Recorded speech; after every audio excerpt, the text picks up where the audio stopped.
You're listening to Quorum Radio. Hey, Charlie, one of the most fascinating anecdotes in the book, I Heard You Paint Houses, which, of course, was the basis of the movie The Irishman. There was a secret Mafia trial. You attended that with Frank. Yes, I did. Our first meeting, I met him at his apartment. Well, it was our second meeting. We had gone to lunch first, and that's when he proposed that I write this book. But we then met in his apartment in Springfield, and we were going to work on me questioning him. I went to the bathroom, the phone rang, and when I came out, he was on the phone with somebody and being very respectful. Yes, yes, yes.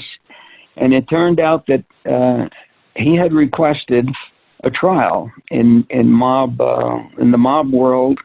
When he went to jail 10 years earlier, he felt that these two guys that were collecting money for him on a loan shark debt had kept the money for themselves, and that he was entitled to this. They were supposed to be collecting $1,500 a week, and they give you no notice. He said, you don't get any notice. You don't do it when they want to do it, and look at the respect I get. They only do this for Italians, and they're going to have this for me. And so we went to this trial at the Mona Lisa restaurant just off South Street, and it was loaded, wall-to-wall gangsters. And I met Big Billy D'Elia there, who was the boss of the Russell Buffalino crime family. That was where I met him. I met John Stanfa, who was then the boss of the the old Bruno crime family. Stanfa was from Sicily.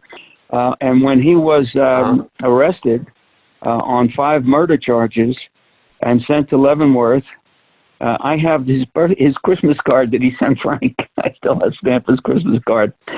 And Frank was named as an unindicted co-conspirator in the trial against Stanfa. They didn't arrest Frank. They didn't try to convict him of anything to do with Stampa's work. But he was mobbed up with Stanfa, and that was brought out at the trial and in the indictment. The mob trial lasted 5 hours, and when it was over, the two guys that he was suing, he was represented by Billy D'Elia, and Stanfa was the judge, and Stanfa's underboss was representing the two guys. The two guys claimed that they had turned the money over as they collected it to little Nicky Scarfo, who was the boss of the Philly crime family just before John Stanfa. And he was in jail. And in those days, when they put you in jail, they put you in jail for like 4 life terms.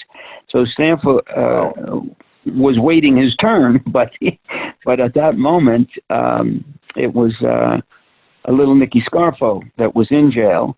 And they claimed, the two torpedoes claimed that they had given the money as they collected it to Scarfo. And from jail, Scarfo testified that he was not given their money. He was given his own half of it that he was entitled to, but he was not given their money. Right. So at the end of the trial, Frank won the trial. The two guys were ordered to pay him $1,500 a week until he told them he could stop. And then we got to his apartment, and that's when we began our 5-year. We began our questioning, and he gave me far more than he intended, as the book lays out. As I Heard You Paint Houses. After that decision in his favor by the mob's judges and the mob court, did Frank open a bottle of whiskey and celebrate a little bit? Turned out his favor, right? Actually, he was drinking.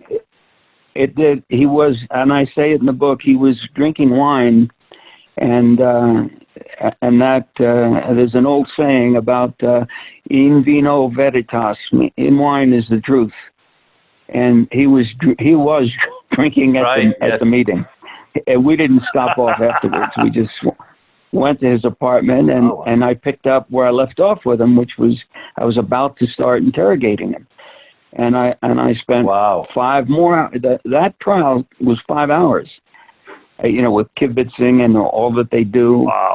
And I basically sat at the bar, just I could reach out and touch him, but I wasn't a part of it. And then when we got home to his house, the guy that was with us and doing the driving decided to go home, and I had Frank to myself, and I then had him for 5 hours. So, being somebody who's spent a lot of times in a legit courtroom, what was it like? The jurisprudence of the mob? Did they have, discovery of evidence and cross-examination and all those things, or is it a little bit more rudimentary and formal? Yes, to all of that. They had already gotten statements from. They had already gotten statements from other people that had relevant evidence, and those statements were introduced. What do you mean you didn't? What do you mean? Nicky didn't get that money.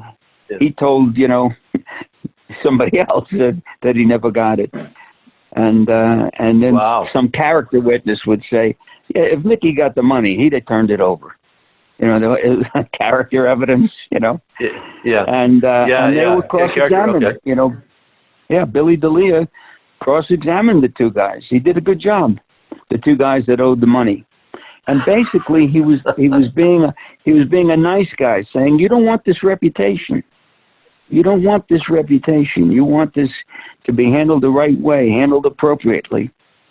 And I think they thought, whether we were right or wrong, we're going to walk out of this with a bad reputation unless we give up the money, And and he didn't. Or maybe decorating a carpet.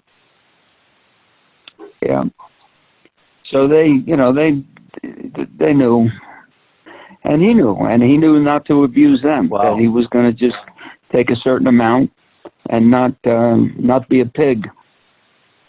Yeah, I left all that out of the first edition of the book because I knew that Billy D'Elia didn't like me, he didn't trust me, and I gave a very shortened, abridged version of what happened that night.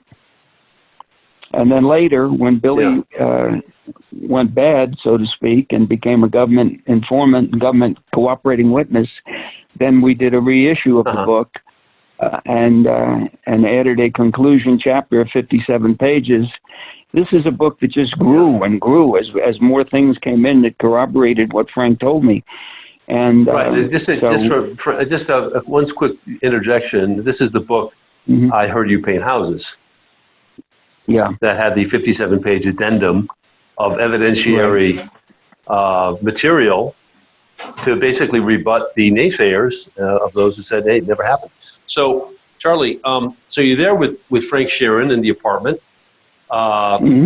drinking a bottle of wine. It probably became two because Frank was like, "What? How tall was he?" we weren't drinking anymore.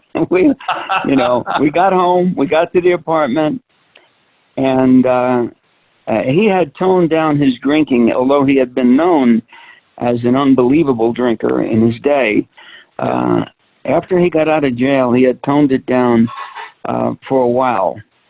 In the beginning, he drank more. After Hoffa disappeared in '75, it drove him to drink.